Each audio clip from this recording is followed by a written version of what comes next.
వ్యాసాయ విష్ణురూపాయ వ్యాసరూపాయ విష్ణవే నమో వై బ్రహ్మనిధయే వాసిష్ఠాయ నమో నమః. కూజంతం మామేతి ఆరుహ్య కవితాశాఖాం కరుణాలయం నమామి భగవత్పాదశంకరప్రతిపత్తయే. జగతపితరౌ వందే పార్వతీ పరమేశ్వరం సగ్రేతున స్వయమేవ లక్ష్మీ శ్రీరంగరాజమహిషీమధురైకర్ణగుణగుంభనగౌరవైర్యాం బోధయంతి. జయతు జయతు దేవో దేవకీనందనోయం జయతు జయతు కృష్ణో వృష్ణివంశప్రదీపః. జయతు మేఘశ్యామలకోమలాంగో జయతు జయతు పృథ్వీ భారనాశో మరుతతుల్యవేగం జితేంద్రియం బుద్ధిమతాం వరిష్టం ఖ్యం శ్రీరామదూతం శిరసా నమామి. పదాం లోకాభిరామం శ్రీరామం భూయో భూయో నమామ్యహం. సింధూరారుణ విగ్రహాం త్రినయనాం మాణిక్యమౌళిస్ఫురత్తారానాయకశేఖరాం స్మితముఖీం ఆపీనవక్షోరుహాం పాండజశకలం బిభ్రతీం సౌమ్యాం రత్నఘటస్థరక్తచరణాం ధ్యాయేత్ పరేహిదంబికాం. హరి ఓం. పరమేశ్వర స్వరూపమైన సభకి నమస్కారం. ఈనాడు శ్రీమతి లక్ష్మీ సుభద్ర గారి యొక్క జయంతిని పురస్కరించుకుని ఏర్పాటు చేయబడినటువంటి ఈ సభలో భాగవతాంతర్గతమైనటువంటి గజేంద్రమోక్ష సన్నివేశం గురించి 4 మాటలు చెప్పేటటువంటి అదృష్టం కలగడం ఈశ్వరుడి యొక్క నిర్హేతుక కృప. ఎందుచేత ఈ మాట అంటున్నానంటే, ఇవాల్టి రోజుల్లో తల్లిదండ్రులకి తద్దినం పెట్టడమే కష్టమైపోయిన రోజులు కాదు కాదు.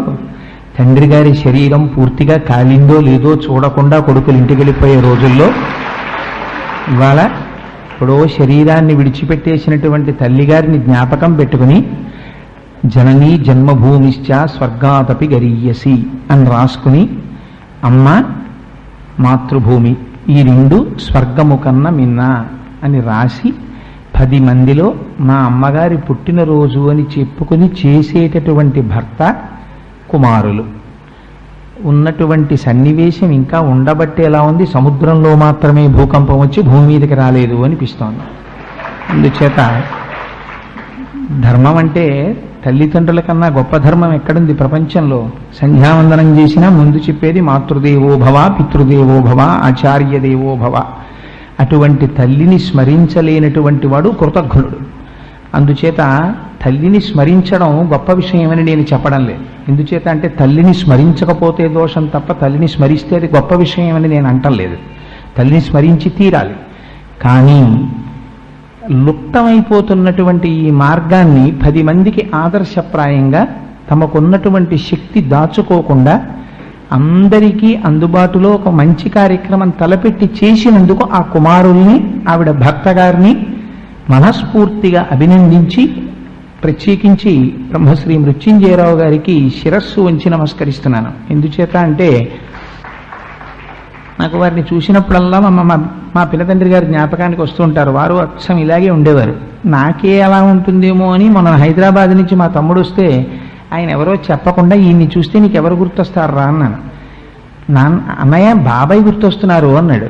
అందుకని నాకు వారిని చూడగానే మా పినతండ్రి గారి జ్ఞాపకానికి వస్తూ ఉంటారు. అదొక అనుబంధం. యథార్థంగా ఇవాళ సభకి రావడానికి కూడా అదే అనుబంధం.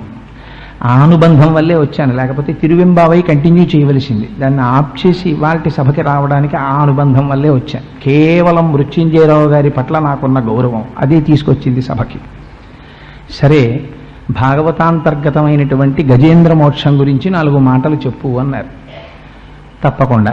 మనకి అష్టాదశ పురాణాల్లో ఎన్నో విషయాల్ని వివరించి వేదములను విభాగము చేసినటువంటి మహానుభావుడు వేదవ్యాసుడు. వ్యాసాయ విష్ణురూపాయ వ్యాసరూపాయ విష్ణవే నమో వై బ్రహ్మనిధయే వాసిష్ఠాయ నమో నమః అని కలియుగంలో ఉండేటటువంటి జీవుల యొక్క ఆయుర్దాయము బాగా తగ్గిపోతున్నటువంటి విషయాన్ని పురస్కరించుకుని ఒక వేదంలో ఉన్న విషయాన్ని అందరూ చదవలేరని వేదాన్ని విభాగం చేసి కనీసం ఒక వేదాన్నైనా ఒక వ్యక్తి చదువుకునేటటువంటి అదృష్టం కలగాలని వేద విభాగం చేసి అష్టాదశ పురాణములను అందించినటువంటి మహాపురుషుడు వ్యాసుడు. ఆ వ్యాసుడు మనకు అందించినటువంటి భక్తి ముద్ద భాగవతం. ఎందుచేతంటే ఉద్గ్రంథమైనటువంటి మహాభారతాన్ని ఎవరు చదువుతారు, ఎంతమందికి అందులో ఉన్న ధర్మ సూక్ష్మాలు అర్థమవుతాయని పరివేదన చెందుతున్నటువంటి సమయంలో సరస్వతీ నదీ తీరంలో తిరుగుతుండగా సాక్షాత్తుగా నారద మహర్షి వచ్చి భగవంతుని యొక్క లీలలు భక్తుల యొక్క కథలతో సమాహారమైనటువంటి భాగవతాన్ని రచించమని ఆనతిస్తే తదనుగుణంగా వ్యాస భగవానుడు భాగవతాన్ని రచించారు. మనస్సు కోతి లాంటిది, దానికి ఏదో ఒక ఆలంబనం కావాలి. ఏ ఆలంబనం లేకుండా నువ్వు అలా ఉండు, ఏమీ ఆలోచించకుండా అని మీరు అన్నారనుకోండి, అది ఉండదు. ఎప్పుడూ పరిగెడుతూనే ఉంటుంది. ఏదో ఒక దానికి మీరు పట్టుకెళ్ళి ఒక ఆలంబనం పడేశారనుకోండి, దాన్ని పట్టుకుని ఆడుకుంటుంది. మీరు ఇచ్చే వస్తువు ప్రమాదకరమైతే ప్రమాదాన్ని తీసుకొస్తుంది, మీరు ఇచ్చే వస్తువు భద్రమైనదైతే భద్రాన్ని ఇస్తుంది. భగవంతుడి కన్నా భద్రమైన వస్తువు ప్రపంచంలో ఇంకొకటి ఉండదు. అందుకని చంచలమైనటువంటి మనస్సుకి భగవంతుని యొక్క లీలలు భక్తుల యొక్క కథలను ఆలంబనంగా ఇచ్చి ఉద్ధరించడానికి వ్యాసుడు చేసినటువంటి మహోత్కృష్టమైన ఏర్పాటు భాగవతంలో ఉంది. అందున అటువంటి భాగవతాన్ని సంస్కృతంలో వేదవ్యాసుడు రచిస్తే నిగమకల్పతరోర్గళితం ఫలం శుకముఖదామృత ద్రవ సంయుతం పిబత భాగవతం రసమాలయం ముహురహో రసికా భువిభావుకాహ అన్నారు. ఇది వ్యాస భగవానుడి యొక్క జ్ఞానమంతా నిండి నిబిడీకృతమైనటువంటి పండు. ఆ పండు వేదమనేటటువంటి చెట్టు యొక్క చిట్ట చివర ఉపనిషత్తుల యొక్క జ్ఞానమునంతటిని తనలో సంగ్రహించుకుని ఉంది. అటువంటి పండు బాగా పండిందా లేదా చూడ్డానికి ఒక చిలుక కొట్టింది, అదే శుకమహర్షి. ఈ భాగవతాన్ని అందుకోవడానికి నువ్వు రసికుడవై ఉండాలి. అంటే ఈశ్వరుని యందు ఆస్తిక్య బుద్ధిని కలిగినటువంటి వాడవైతే చాలు, నువ్వు భాగవతం వినడానికి అర్హత కలిగిన వాడవుతావు. అంత గొప్పగా వేదవ్యాసుడు సంస్కృతంలో రచించినటువంటి భాగవతాన్ని మన అదృష్టం కొద్దీ తెలుగు చేత చేసినటువంటి మహాపురుషుడు పోతన గారు. పోతన గారు భాగవతాన్ని ఆంధ్రీకరించడంలో ఒక గొప్ప విషయం ఉంది. పోతన గారు భాగవతాన్ని ఆంధ్రీకరించి ఏవీ కోరుకోలేదు. ఒక స్థితిలో ఈ ఆంధ్రీకరింపబడినటువంటి భాగవతాన్ని రాజులకి నువ్వు కానీ ఇచ్చినట్లయితే దానివల్ల నువ్వు అపారమైన ప్రయోజనాన్ని పొందుతావు అని చెప్పినప్పటికీ అలా ఇవ్వకముందే ఆయనకి కాటుక కంటి నీరు చనుకట్టు పయింపడా అని కాటుక కంటి నీరు కారుతూ సరస్వతీదేవి దర్శనమైంది. అమ్మా, నిన్ను తీసుకెళ్ళి అలా కర్ణాటక కిరాత కీచకులకు అమ్మను త్రిశుద్ధిక నమ్ము భారతి, అమ్మా నిన్ను అమ్మనమ్మా, నువ్వు నా తల్లివి, ఈ భాగవతాన్ని రామచంద్రమూర్తికి అంకితం ఇస్తా అన్నారు. ఎంత వినయ విధేయతలతో చెప్పారంటే, పలికెడిది భాగవతమట పలికించు విభుండు రామభద్రుండట నే పలికిన భవహరమగునట పలికెద వీరుండు గాథ పలుకగనేలా అన్నారు. పలికెడివాణ్ణి నేనా? నేను కాదు, లోపల నుండి రామచంద్రమూర్తి భాగవతాన్ని పలికించి నన్ను ధన్యుణ్ణి చేస్తున్నారు. అందుకని ఇంకొక కథ ఎందుకు, నేను భాగవతమే చెప్పుకుంటానన్నారు. అంత కష్టపడి 12 స్కందములతో కూడినటువంటి భాగవతాన్ని ఎందుకు ఆంధ్రీకరిస్తున్నావు అని అడిగితే మహానుభావుడు చెప్పుకున్నాడు. శ్రీకైవల్య పదంబు చేరుటకునై చింతించదన్ లోకరక్షైకారంభకు భక్తపాలన కళా సంరంభకున్ దానవోద్రేక స్తంభకు కేళిలోల విలస దృగ్జాల సంభూత నానా కంజాత భవాంట కుంభకు మహానందాంగన ఢింబకున్ చెప్పారు. నాకు దీని మీద కోరికలు, ఏదో ఐశ్వర్యం సంపాదించాలనో సన్మానాలు పొందాలనో బిరుదులు పొందాలనో నాకేం కోరికలు లేవు. ఎందుకు చెప్పుకుంటున్నాను భాగవతం, ఎందుకు ఆంధ్రీకరిస్తున్నాను? శ్రీకైవల్య పదంబు చేరుటకునై పునరావృత్తి రహితమైనటువంటి శాశ్వత శివ సాయుధ్యమును పొందుట కొరకు నేను ఈ భాగవతాన్ని ఆంధ్రీకరిస్తున్నాను, ఈశ్వరుడి పాదముల ముందు కూర్చుని రచించుకుంటున్నాను అంటూ వారు శివకేశవ భేదమెరుగినటువంటి వారు. అందుకని అమ్మలగన్నయమ్మ ముగురమ్మల మూలపుటమ్మ చాలా పెద్దమ్మ సురారులమ్మ కడుపారడి బుచ్చినయమ్మ తన్నులో నమ్మిన వేల్పుటమ్మల మనంబున ఉండెడియమ్మ దుర్గ మాయమ్మ కృపాబ్ధినిచ్చుట మహత్వ కవిత్వ పటుత్వ సంపదల్ అని ఆ దుర్గమ్మని స్తోత్రం చేసి చిత్రమైన మాట ఒకటేశారు. వాలిన భక్తి మెచ్చదన వారిత తాండవకేళికి దయాశాలికి శూలికి శిఖరిజాముఖ పద్మమయూఖ మాలికి అని బాలశిశాంఖమౌళికి కపాలికి మన్మథ గర్వ పర్వతోన్మూలికి నారదాది మునిముఖ్య మనస్సరసీరుహాళికిన్ అని 9 లికారాలతో పద్యాన్ని వేశారు. 9 లికారాలతో లింగస్వరూపాన్ని సూచిస్తూ శివుణ్ణి స్తోత్రం చేసి వాలిన భక్తి నేను స్తోత్రం చేస్తున్నానన్నారు. వాలిన భక్తి అంటే భక్తి వాలుతుందా ఎక్కడైనా? వాలిన భక్తి అంటే పోతనగారి దృష్టిలో భక్తి వాలడం కాదు. మనం సాష్టాంగ నమస్కారం చేసేటప్పుడు శరీరాన్ని భూమి మీద తగిలేటట్టుగా పడి నమస్కారం చేస్తాం. అలా పడి శరణాగతి చేసి నమస్కారం చేయడమే వాలిన భక్తి. నేను వాలిన భక్తితో స్తోత్రం చేస్తున్నానని పరమశివుణ్ణి ప్రార్థన చేశారు. శివానుగ్రహం లేకుండా ఎవరికి మాత్రం వాక్కు కానీ కవిత్వ శక్తి కానీ వస్తుంది? ఆ శివానుగ్రహం, అమ్మవారి అనుగ్రహం. మహానుభావుడు అంతటి భాగవతాన్ని ఆంధ్రీకరించగలిగారు. పోతన గారి గురించి ఒక మాట చెప్తారు. గంటము చేతిలోది ములుగర్రయో, చేసెడిది పద్యమో లేక సేద్యమో, మంచయందు కూర్చుంటివో మంచమందో, లేకపోతే కవివో గడితేరిన కర్షకుండవో, రెంటికి చాలియుంటి ఉసుమి కలమా హలమా నీకు ఇది ప్రియంబగున్ అని అడిగారు. అయ్యా పోతన్నా, ఇక్కడ నువ్వు పొలంలో కూర్చున్నావా, ఇంట్లో కూర్చున్నావా? ఇంట్లో ఒక పీఠం మీద కూర్చున్నావా, ఇక్కడ మంచం మీద కూర్చున్నావా?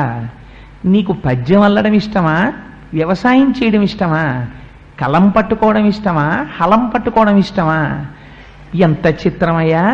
కాయలు కాచిపోయినవిలే అరచేతులు వ్రతఘంటపున్ రాపిడి చేతను, కరకు నాగలి మేడిని పట్టి సేద్యమున్ చేయుట చేతను, కవి కృషివల నీ వ్యవసాయ దీక్ష కాహాయని ఇంతలేసి కనులర్పక చూసిరిలే దివౌకసుల్. నీ చేతులు కాయలు కాసిపోయాయా పోతన? ఆ గంటం పట్టుకుని భాగవతాన్ని ఆంధ్రీకరించడం వల్ల, నాగలి పట్టుకుని పొలాన్ని దున్నడం వల్ల, దీనివల్ల కాయలు కాసిపోయాయి అని అడిగారు. అంత భక్తితో మహానుభావుడు ఆంధ్రీకరించారు. అన్ని భాగవతంలో ఒకెత్తు, గజేంద్ర మోక్షం ఒక్కటి ఒకెత్తు. భాగవతంలో అష్టమ స్కంధంలో గజేంద్ర మోక్ష కథ ప్రారంభంలోనే వస్తుంది. ఎన్నో కథలు చెప్పారు వ్యాసుల వారు, వాటన్నిటినీ ఆంధ్రీకరించారు పోతన గారు. కానీ గజేంద్ర మోక్షం దగ్గరికి వచ్చేటప్పటికి మాత్రం కొన్ని చిత్రమైన సన్నివేశాలు జరిగాయి. యథాతథంగా ఆంధ్రీకరించలేదు, స్వేచ్ఛానువాదం చేశారు. కొన్ని విషయాల్లో వ్యాసుల వారు మూలంలో చెప్పినటువంటి విషయాల కన్నా కూడా స్వేచ్ఛగా కొంచెం ముందుకు వెళ్ళి పోతన గారు ఆంధ్రీకరించారు. మన తెలుగువాడు కావడం నిజంగా మహానుభావుడు ఎంత దర్శనం చేశారో ఆయా లేకపోతే ఇప్పుడు మళ్ళీ కథలో ఎక్కడో అక్కడికి వెళ్ళి మళ్ళీ ప్రారంభం చేయడం అంటే ఇబ్బందిగా ఉంటుంది. సందర్భాలు ఎక్కడొచ్చాయో అక్కడ వాటిని సూచించే ప్రయత్నం చేస్తాను. ఎన్నో కథలు పారాయణ యోగ్యత ఎందుకు ఇచ్చారు అంటే, మనం అనుకుంటాం గదిలో ఓ ఏనుగు నీళ్లల్లోకి వెళ్ళింది, ఓ మొసలొచ్చి పట్టుకుంటే ప్రార్థన చేసింది, శ్రీ మహావిష్ణువు వచ్చారు, మొసలి తలకాయ తరిగేశారు. ఇంతకన్నా ఏముంది గజేంద్ర మోక్షంలో? ఏమిటా గజేంద్ర మోక్షం? మళ్ళీ గజేంద్ర మోక్షంలో ఉన్నన్ని రహస్యాలు బహుశः ఎందులో కానీ అర్థమయ్యాయా? నిత్య జీవితంలో భగవంతుణ్ణి అనేకమైన రహస్యాలు తెలుస్తాయి. మన జీవితం ఏమిటో అందమైన క్యాన్వాస్ మీద పైకి కనపడకుండా లోపల రహస్యాలన్నింటినీ ఆవిష్కరిస్తూ మనిషి యొక్క జీవితాన్ని ఒక్కసారి తెర మీద చూపిస్తారు పోతన గారు. ఆయనకి చిత్రీకరించడంలో పోతన గారికి చెల్లింది. కానీ నేను వ్యక్తిగతంగా పోతన గారి పద్యం ఎక్కువగా ఆంధ్ర భాగవతంలోంచి చెప్పడానికే ప్రయత్నం చేస్తాను. అష్టమ అంటారు, నీరాట వనాటములకు పోరాటము ఎట్లు కలిగి. ఇది ఒక చిత్రమైన ప్రశ్న. అసలు ఆ ప్రశ్న వేయడమే. నీరాట వనాటములకు పోరాటము ఎట్లు కలిగి, నీళ్లల్లో ఉండేటటు మొసలి, భూమి మీద ఉండేటటువంటి జీవి ఏనుగు. ఈ యుద్ధం రావడానికి అవకాశం లేదు. ఎందుకనంటే భూమి మీద తిరిగేటటువంటి ప్రాణికి భూమి, మొసలికి నీటిలో ఉండే ప్రాణులతో యుద్ధం రావచ్చు. కానీ నీళ్ళు కలిగి పురుషోత్తముచే ఆరాటమిట్లు మానెను ఘోరాట విలోని భద్రమున కోసమని ఎన్నో ప్రాణులుంటాయి. ఒక చిరుతపులు ఉంటుంది, అది తరువుకుంటూ వెళ్ళి అది వేటాడి ఒక అడవి పందిని చంపేస్తుంది. సామాన్యమైన విషయం. ప్రపంచంలో ఒక ప్రాణిని, బలమైన ప్రాణి చంపి తినడం అనేటటువంటిది అందున అరణ్యంలో జరిగేటటువంటి విషయం. ఎందుకంటే అక్కడ ఉండేటటువంటివన్నీ కదా, అక్కడ యుక్తాయుక్త విశిక్షణ చెయ్యడానికి, బుద్ధితో నిర్ణయించడానికి, భక్తితో జీవనం. అందుకని తనకన్నా బలం తక్కువ ఉన్న ప్రాణిని హింసించి సంహరించి తింటాయి. అలాగే ఏనుగు చిక్కితే ఆ ఏనుగుని చంపి తినడం మొసలి యొక్క ధర్మం. అది తింటుంది. ప్రాణులు శరీరాన్ని విడిచిపెడుతున్నాయి. భూమి మీద మనుష్య ప్రాణం విడిచిపెట్టేటప్పుడు శ్రీ మహావిష్ణువుని ప్రార్థన చేసిన వాడు ఎవడు కనపడ్డే? మరి అటువంటిది ఒక ఏనుగుని మొసలి పట్టుకుంటే ఏనుగు శ్రీ మహావిష్ణువు ఏమిటి? ప్రార్థన చేస్తే దానికి శ్రీ మహావిష్ణువు రావాలా? ఆయన రావడం ఎందుకు? లేడా ఆ మొసలి యొక్క కంఠాన్ని? లేదు. అక్కడ నుంచి ఒక్క సంకల్పం చేస్తే మొసలి మరణించదా? పోనీ అందరి భక్తుల కోసం వచ్చినట్టుగానే ఆయన కూడా గరుత్మంతుణ్ణి అధిరోహించి రాకూడదా? ఒక్క గజేంద్ర మోక్ష సన్నివేశంలో మాత్రం అసలు వెనకాతల వస్తున్నటువంటి లక్ష్మీదేవి యొక్క ఉనికిని కూడా పట్టించుకోనంతగా భక్తుడి యొక్క ఆరాటమును తీర్చడం కోసమని తనని తాను మరిచి పరిగెత్తుకు రావలసినంత ఉత్కంఠతో కూడినటువంటి సన్నివేశం ఎందువల్ల ఏర్పడింది? ఇది నీరాట వనాటములకు ఆరాటము ఎట్లు పోరాటము ఎట్లు కలిగి పురుషోత్తముచే ఆరాటమిట్లు మానెను ఘోరాటవిలోని భద్రకుంజరమునకున్. ఒక అడవిలో ఉన్న ఏనుక్కి ఈ కథ ఎలా జరిగింది నాకు వివరంగా చెప్పవలసింది అని అడిగారు. అడిగేటప్పుడు చాలా సామాన్యమైన ప్రశ్న వేస్తే జవాబు కూడా మహాత్ముల నోటి నుంచి సామాన్యంగానే వస్తుంది. అది వివరంగా తెలుసుకోవాలనేటటువంటి కుతూహలం పరిప్రశ్నతో నేను అర్హుణ్ణైతే చెప్పమని అడిగినటువంటి ఆ శ్రోత మనస్సులో ఉన్న తాపత్రయాన్ని చూసి చెప్పకుండా ఉండలేక చెప్పాడు మహానుభావుడు శుకుడు. ఆయన అన్నారు, నాయన పూర్వకాలంలో పాలసముద్రంలో త్రికూటాచలం అనేటటువంటి ఒక బ్రహ్మాండమైన పర్వతం ఉండేది. దానికి ఆ త్రికూటాచల పర్వతం 10,000 యోజనముల పొడుగు, 10,000 యోజనముల వెడల్పు, 10,000 యోజనముల ఎత్తు. ఆ త్రికూటాచలానికి 3 శిఖరాలు ఉండేవి. ఒకటి బంగారు శిఖరము, ఒకటి వెండి శిఖరము, ఒకటి ఇనుప శిఖరము. 3 శిఖరములతో ఆ పర్వతం అలరారుతుండేది. అటువంటి పర్వతం మీద అనేకమైనటువంటి ప్రాణులు ఆ అరణ్యంలో సంచరిస్తుండేవి. ఎంత గొప్పగా వర్ణించారంటే ఆ అడవిలోట చెట్లకి పళ్ళు తమంత తాము పండిపోయి ఉండిపోతే చిలుకలు తమ ముక్కులతో కొరికేవిట. కొరికితే ఆ పళ్ళల్లోంచి కారిపోయినటువంటి రసము ఏరులై ప్రవహిస్తూ ఉండేదిట అరణ్యంలో. లేని పుష్పం లేదు. అన్ని రకాలైనటువంటి పువ్వులు, అన్ని రకాలైనటువంటి కాయలు, అన్ని రకాల పళ్ళు, అన్ని రకాల చెట్లు. ఆశ్చర్యం ఏమిటంటే మీకు ఎప్పుడైనా ఎక్కడైనా ఒక అరణ్యాన్ని చెప్తే ఆ అరణ్యంలో చాలా గొప్ప ప్రాణిగా చెప్పబడేటటువంటిది సింహం. కానీ గజేంద్ర మోక్షంలోకి వచ్చేటప్పటికీ వ్యాసుల వారు చేసినటువంటి చిత్రం ఏమిటంటే సింహం గొప్పదని చెప్పలేదు. అడవికి రాజు సింహం, సింహం గొప్పదని లేదు. అక్కడ అనేకమైన ప్రాణులున్నాయి కానీ ఏనుగులు గొప్పవయ్యా అక్కడున్న వాటిల్లో అన్నారు. ఎందుకండి ఆ అడవిలో ఉన్నటువంటి ఏనుగులకి ఎందుకంత గొప్పతనం వచ్చింది అన్నారు. అంటే తలగవు కొండలకైనను మలగవు సింగములకైన మార్కొను కడిమిన్ గలగవు పిడుగులకైనను ఇలబల సంపన్న వృత్తి ఏనుగుగున్నల్లన్నారు. ఏమిటిటువంటి గొప్పతనం అంటే అవి గలగవు పిడుగులకైనను, పిడుగులు పడిపోయినా సరే అవి చెక్కు చెదరవు. ఒకవేళ కొండలు అడ్డొస్తే బెంగ పెట్టుకోవు, తన కుంభస్థలాలతో ఆ కొండల్ని పిండి చేసేస్తాయి. అటువంటివి ఏ జంతువు కనపడ్డా సరే ఆ జంతువుల్ని బెదిరిస్తాయి. ఎంత దూరం చెప్పారంటే గుహలలోంచి ఆ ఏనుగులు బయలుదేరి బయటికి వస్తూ ఉంటే చీకట్ల గుంపులు బయటికి వస్తున్నాయేమో సూర్యాస్తమయం అయిపోయిన తరువాత అనిపించేదిటే. భయంకరమైనటువంటి ఏనుగులు. ఆ ఏనుగులు అవి కొన్ని ఏనుగులి ఒక అధినాథుడు ఉండేవాడు. ఈ అధినాథుడైనటువంటి ఇన్ని లక్షల కోట్ల భార్యలతో కలిసి ఎంతో ఆ గడిపేస్తున్నటువంటి ఏనుగులన్నీ సంతోషంగా తిరుగుతున్నాయంటే మీకు సృష్టికి వ్యతిరేకమైనటువంటి రీతిలో మనం అర్థం చేసుకోవలసినటువంటి రహస్యం. పంబులు పొదరిండ్లలో దూరు ఘోరభల్లూకముల్ గుహల సొచ్చు భూదారములు నేల బొరియలలో దాగు హరిదంతములకేగు హరిణ చెయ్యి మశసంఘంబులు మడుగులలో సొచ్చు అని ఎంత చిత్రమైనటువంటి విషయాలో చూడండి. వాళ్ళు నింగికెగయు వెరచి చామరీ మృగంబులు వీచు వాలము వాయ భయద పరిహేల విహరించు భద్రి సోకిన మాత్రాన జాలినుంది అన్నారు. ఏనుగులు వస్తుంటే పారిపోయినవేమిటిట. అక్కడ పులుల సరిండ్లలో దూరు పులులు గుంపులు గుంపులుగా పారిపోయేవిట ఏనుగుల్ని చూసి. అలా పులులు పారిపోవడం ఒక ఎత్తు, ఘోరభల్లూకములు వంటి స్వరూపము కలిగినటువంటి భల్లూకములు గుహలలోకి పోతుండేవిట. అడవి పందులు భూమి యొక్క గోతుల్లో దాక్కుంటూ ఉండేవి.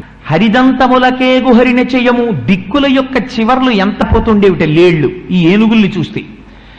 ఇంకా చిత్రం ఏమిటంటే మహిష సంఘంబులు మడుగులలో సొచ్చు నీటి మడుగుల్లోకి ఈ దున్నపోతులన్నీ వెళ్లి దూరి పడుకునేవిట ఏనుగుల్ని చూస్తే అంత భయపడిపోయి. ఆ గండశైలంబుల కపుల ప్రాకు పెద్ద పెద్ద శిలలుంటే వాటి కూర్చునేవిట భయపడి కోతులన్నీ.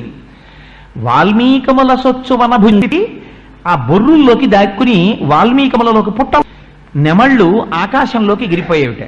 అందులో మీరు ఎర్రసిరాతో అండర్లైన్ చెయ్యవలసిన పదం వెరచి చామరీ మృగంబు నామరముల విహరణ శ్రమమువాయ. ఎందుకుట భయద పరిహేల విహరించు భద్రకరుల గాలి సోకిన మాత్రం. ఎవరికి చేస్తాం ఈ సేవ? పూజంతా అయిపోయిన తర్వాత రాజోపచారం చేసేప్పుడు భగవంతుడి దగ్గరికి వెళ్ళి చామరం జయామి అని వెంట్రుకలతో చేయబడినటువంటి పరికరాన్ని చేతిలో పట్టుకుని మృగం వెంట్రుకలతో చేయబడినటువంటి చామరాన్ని వేస్తే చామరీ మృగాలు తమ తోకలతో వెళ్లి ఏనుగులకి విసిరేవిట. ఎందుకని? సోకితే అలసట తీరుతుంది.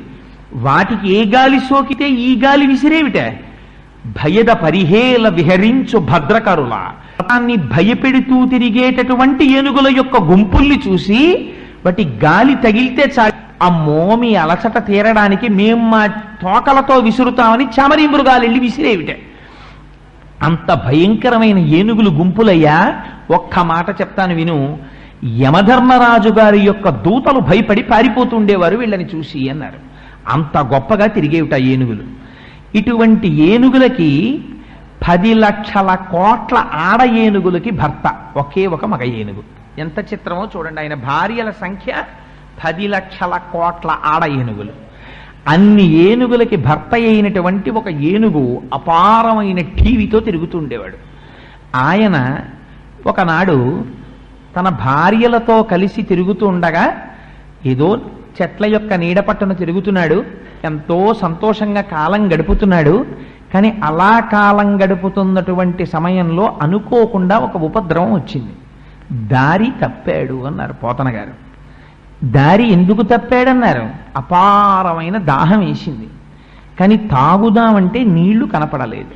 ఎందుకని? ప్రతిరోజు అలవాటు ఉన్న దగ్గరికి వెళ్ళి నీళ్లు తాగేటటువంటి సరోవరం ఎక్కడుందో ఆ సరోవరం దగ్గరికి వెళ్ళేటటువంటి దారిని విడిచిపెట్టి ఇవాళ కొత్త దారిలోకి వెళ్ళాడు. వెళ్ళడంలో అలసట కలిగింది. ఆ నీటిని వెతుక్కుంటూ నీటి మించి గాలి ఎటొస్తోందో అటువైపుకి ప్రయాణం చేశాడు. ప్రయాణం చేసి వెళ్ళాడు. వెళ్ళి ఒక గొప్ప సరోవరం ఒకటి కనపడింది. ఆ సరోవరంలోకి దిగాడు. నీరు త్రాగవలసిన వాడు ఎక్కడ నిలబడి నీరు త్రాగాలి? నాకు దాహం వేసింది అనుకోండి, ఓవర్ హెడ్ వాటర్ ట్యాంక్లో దూకనగా ఏం చేస్తాను? లేకపోతే కాకినాడలో కొళాయి చెరువులోకి వెళ్ళి దూకుతానని దాహం వేస్తే ఓ గ్లాసుడు నీళ్లు తీసుకుని తాగుతాను. అంతేగాని బిందెత్తి నోట్లో పోసుకోం కదా. దాహం వేసిన వాడు ఒడ్డున నిలద్రవం వచ్చి ఉండేది కాదు. కానీ ఆయన అలా చెయ్యలేదు. ఆ ఏనుగు ఒక పెద్ద సరోవరాన్ని చూశాడు. అదెంతటి సరోవరం అంటే మీద గండు తుమ్మెదలు వాలి అందులో ఉన్న రసాన్ని ఆఘ్రాణిస్తం చేస్తున్నాయి. తుమ్మెదల యొక్క ఝంకారం వినపడుతోంది. అందులో ఉన్నటువంటి పుప్పొడి నీళ్లలో పడింది.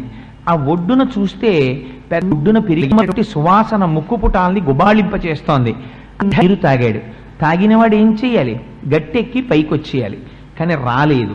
తుండంబుల పూరించుచు గండంబుల చల్లుకొనుచు గలగల రవముల్ మెండుకొన వలద కడపుల నిండన్ వేదండ కోటి నీటిని త్రాగేన్. ఉండేటటువంటి పద్మాలనన్నింటినీ తన కాళ్ల కింద వేసి తవులు ఎండ్రకాయలు అన్ని మరణిస్తున్నాయి. ఆ నీటిని తీస్తున్నాడు. ఏనుగులన్నింటి మీద జల్లుతున్నాడు. ఆ ఏనుగులు కూడా సంతోషపడిపోతున్నాయి. చుట్టూ ఉన్న ఆడ ఏనుగులు ఏం చేస్తున్నాయో పోతన గారు చాలా చిత్ర ఏనుగులు అక్కడ ఉన్నటువంటి తామర పువ్వుల్ని తీసి ఆ మగ ఏనుగు మిగిలిన వాళ్ళు అనుకున్నారట వీళ్ళు తామర పువ్వులలో ఉన్న పుప్పొడి తీసి మగ ఏనుగు మీద చల్లారట. ఇంకొంతమంది అనుకుని ఏం గొప్ప అని తామర పువ్వుకుండేటటువంటి నాళాలని కొన్నట్టుగా మగ ఏనుగు మీద అలంకారం చేశారట. మరికొంతమంది ఆ నదిలో ఆ సరోవరంలో ఉండేటటువంటి ముచ్చుపు చిప్పల్ని తీసి ఆ మగ ఏనుగు చుట్టూ చేరి ఇంతగా తన్ని మురిపిస్తుంటే పొంగిపోతున్నాడు. ఇది గజేంద్ర మోక్షానికి ప్రారంభం కింద. ఇదే మన జీవితంలో మనం జ్ఞాపకం పెట్టుదని చేసిన దాని పేరు మాత్రం గజేంద్ర మోక్షం. అక్షరాల్ని కొంచెం అటు ఇటు మార్చండి. జగము. జగము అంటే జాయతే గచ్చతే ఇది జగత్. వచ్చి వెళ్ళిపోయేది ఏదుందో దాన్ని జగమని పిలుస్తారు. మనం అందరం జగములోకే వస్తాం. ఎందుకు? అంధుల క్రియన్ సంసార సంచారులు ఒత్తురు కూడి ఒక్కో అని పోతన గారు భాగవతంలో దివేంద్రంలోకి వెళ్ళి నీళ్లు తాగేవాడు ఎలా వస్తాడో అలా వస్తాడు. తీర్చుకుంటారు. దాహం తీర్చుకున్న తర్వాత వాడి మార్గాన వాడు వెళ్ళిపోతాడు, వీడి మార్గాన వెళ్ళిపోతాడు. అలా సంసార సంచారులు ఒత్తురు కూడి విత్తురు సదా సంగంబులేదొక్కచో సూర్యులు పోయిడి త్రోవ పోయను ఏటికి అని అడుగుతాడు హిరణ్యాక్షుడు చచ్చిపోయినప్పుడు. సరే, అందుచేత మే గజేంద్ర మోక్షం. గజము పాలసముద్రంలో ఉన్నాం. పాలసముద్రం ఏది? భగవంతుని యొక్క స్వరూపమే పాలసముద్రం. శుద్ధ సత్వగుణంతో కూడుకున్నటువంటి ఆత్మ చైతన్యం పాలసముద్రం ఇక్కడుంది. ఈ పాలసముద్రంలో ఏముంది? త్రికూటాచలం ఉంది. ఏది త్రికూటాచలం అంటే ఈ శరీరమే త్రికూటాచలం. దీనికి త్రికూటాచలం అని పేరెందుకు? ఇది 3 రకాలైనటువంటి పర్వతాలతో ఉంటుంది. స్థూల, సూక్ష్మ, కారణ అని 3 శరీరాలు ఉంటాయి. దీనికి 3 అవస్థలు ఉంటాయి: జాగ్రత్త, స్వప్న, సుషుప్తి. పగలంతా ఇంద్రియాలు పనిచేస్తే జాగ్రత్త, ఇంద్రియాలు పని చెయ్యకుండా మనస్సులోకి వెళ్ళిపోయి స్వప్నావస్థ మనం నిద్రపోతే స్వప్నం. ఆ మనస్సు కూడా ఆత్మలోకి వెళ్ళిపోయి తమోగుణ భూయిష్ఠులం అయిపోయి తమోగుణంతో ఏమీ తెలియని గాఢ నిద్రలోకి వెళ్ళిపోతే కారణ శరీరంతో ఉంటాం కాబట్టి ఆ సమయంలో 3వ అవస్థ సుషుప్తి. అందుకని ఎన్ని సంవత్సరాలు బ్రతకండి ఏమిటి? ఈ 3 ఉంటాయి: జాగ్రత్త, స్వప్న, సుషుప్తి. స్థూల, సూక్ష్మ, కారణ 3 శరీరాలతో తిరుగుతూ ఉంటాడు. అందుకని ఎక్కడుంది ఇప్పుడు త్రికూటాచలం? ఇక్కడే ఉంది. ఇదే త్రికూటాచలం. ఈ త్రికూటాచలంలో బంగారు శిఖరము, వెండి శిఖరము, ఇనుప శిఖరము 3 శిఖరాలు ఉన్నాయి. ఏమిటా 3 శిఖరాలు? సత్వము, రజస్సు, తమస్సు. ఈ 3. సత్వం అంటే సత్వము ఆవిర్భవించినటువంటి కాలంలో ప్రసన్నుడై శాంతంగా భక్తితో సంతోషంతో ఉంటాడు. రజస్సు పటమరించినటువంటి సమయంలో కోర్కెలతో వెంపర్లాడిపోతూ ఉంటాడు. తమోగుణం ఆవిర్భవించినటువంటి సమయంలో ఏ పని చెయ్యకుండా బద్ధకంగా మందబుద్ధితో నిద్రపోతూ తమోగుణంతో ఉంటాడు. ఈ 3 గుణాలు తప్ప 4వ గుణం మనకి ఎక్కడి నుంచి వస్తుంది? 4వ గుణం ఉండదు. ఎందుకని? సత్వము, రజస్సు, తమస్సు ఇవే మారుతుంటాం. కాసేపు సత్వంలో ఉంటాం. తెల్లవారుజామున నిద్ర లేవగానే కాసేపు తిరువెంబావయ్యో, తిరుప్పావయ్యో, సుప్రభాతమో, గాయత్రీ మంత్రమో, సంధ్యావందనమో, అనుష్ఠానమో ఏదో పెట్టుకుంటాం. కాసేపు రెవెన్యూ స్టాఫ్ మీద సంతకం పెట్టి వచ్చాను, ఇవాళ జీతం ఇస్తాడు, 3 గంటలు. మళ్ళీ జీతం అందుకున్నావు, నెలకోసారి జీతం వచ్చింది కదా, సాయంత్రం చేసి అసుర సంధ్య వేళ శివాలయంలోకి వెళ్ళి 4 అరటిపళ్ళు ఇచ్చొద్దాం. మళ్ళీ సత్వంలోకి వచ్చావు. మళ్ళీ సత్వంలోంచి ఇంటికి వెళ్ళి ఈ జీతం అక్కడ ఇచ్చి దిక్కుమాల జీతం అన్ని కటింగులు పోను వచ్చావు. దీని గురించి కొట్టు రజస్సు. అలిసిపోయి పడుకుంటావు. తమస్సు. 3 శిఖరాల మీదే తిరుగుతున్నావు. తిరగడానికి ఇంకో 4వ శిఖరం లేదు. బంగారు శిఖరము, వెండి శిఖరము, ఇనుప శిఖరము ఈ 3 శిఖరముల మీదే తిరుగుతాయి. గజములు అంటే ఏమిటి? జగము మనమి. మనం తిరుగుతున్నామని వ్యాసుడనరు, మనం తిరుగుతున్నామని పోతనగారు అనరు. ఏనుగులు నడ్డు పెట్టి చెప్తుంటారు. అది విచిత్రం. అందుకే తిరగగా ఎక్కడికి చేరింది? అక్కడికి వెళ్ళి వేసింది. మనందరికీ వేస్తుంది దాహం. ఏ కామదాహం ఉంటుంది. ప్రతి వాడికి సంసారంలోకి ప్రవేశించాలి, యవస్త్రంగా స్వీకరించాలి. అందుకని మనం ఏం చేస్తాం? స్త్రీని క్షేత్రముగా స్వీకరించడమే సంసారములోకి ప్రవేశించడం. సంసారములోకి ప్రవేశించడం. మీరు సంసారంలో ప్రవేశించినప్పుడు చేసినటువంటి స్నాతకం చేసేటప్పుడు మామగారు పక్కన కూర్చుని అడుగుతాడు, నువ్వెప్పుడు గారండి, నువ్వెప్పుడు చెట్టు ఎక్కకూడదు, నేను ఎక్కనండి. నువ్వెప్పనం చేయకూడదు, నేను చెయ్యనండి. ఇన్ని ప్రమాలా అయితే ధర్మేచ అర్థేచ కామేచ నాతిచరామి, ఈ పిల్లని నేను అతిక్రమించను అంటే క్షేత్రముగా ఇస్తుంది వేసి శాంతం నీకు ఇచ్చేసాను తీసేసుకో అని చెప్పి ఆవునిచ్చినట్లు చతుర్థి విభక్తి వెయ్యకుండా నమః వెయ్యకుండా ఇస్తారు ఆడపిల్లని ఇచ్చినప్పుడు. పుట్టింటికి ఆడపిల్లని తెచ్చుకోవచ్చు. ఆడపిల్ల వల్ల మామగారు కూడా ఉద్ధరింపబడతాడు, పితృపంచకంలో కడతారు కాబట్టి. అందుకని ఏమైంది? ఎందుకు వచ్చావు సంసారంలోకి? సంసారములోకి వచ్చినది ధర్మపరి. ఆవిడతో కలిసి సహధర్మచారిణిగా ఆవిడ చెయ్యి పట్టుకొని నిన్ను హింసాలి. ఇందుకోసమని నువ్వు సంసారంలోకి ప్రవేశించావు. వివాహ సమయంలో చెప్పినటువంటి మంత్రాలు వేరు. గురువుగారు పక్కకొచ్చి ఆచార్య దేవోభవ, నువ్వు జాగ్రత్త సుమా, సత్యం విషయంలో పరాకుపడకు సుమా, అతిథుల విషయంలో పరాకుపడకు సుమా అని మనకి ఎన్నో విషయాలు చెప్తారు. అన్నింటికీ మనం నమస్కారం పెట్టి అలాగే గురువులో. కానీ చేసే పని ఏమిటి? ఫోన్ వచ్చి మనకి ఇష్టం లేనటువంటి వాడు అతిథిగా వస్తున్నానంటే, అయ్యో మేము ఇప్పుడే బయలుదేరిపోతున్నామండి, మీరు ఏమనుకోకండి, నెక్స్ట్ టైం వచ్చినప్పుడు మా ఇంటికి రండి అంటాం. వాడు ఎలాగో రాడు, వచ్చినా మనం దొరకమని. అందుకని ఏమైంది?